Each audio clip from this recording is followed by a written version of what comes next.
নামাজ পড়েও আবার অনেকে জাহান্নামে যাবে। এবার প্রশ্ন আমার অনেকের মনে যে তাহলে নামাজ না পড়াই তো ভালো।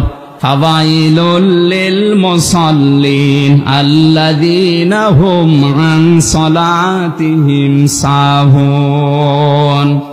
আল্লাহ পাক বলেন আক্ষেপ, আফসোস, ধ্বংস হয়ে যাক ওই মানুষগুলো, ওই মুসল্লিগুলো যারা নামাজ পড়ে, কোন নামাজি যারা তাদের নামাজ সম্পর্কে উদাসীন।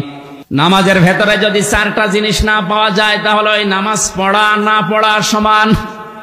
এক নম্বরে নামাজে আপনার খুশু খুজু লাগবে। কি লাগবে?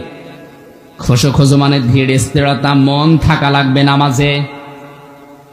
সাহাবায়ে কেরামের নামাজ আল্লাহর দরবারে কবুল হওয়ার পেছনে অন্যতম কারণ ছিল তাদের নামাজে ছিল খুশু খুজু। হযরতে তালহা রাদিয়াল্লাহু তাআলা আনহুর জীবনী পড়লাম, তিনি নামাজে দাঁড়িয়েছেন, পাশেই তার বাচ্চাটা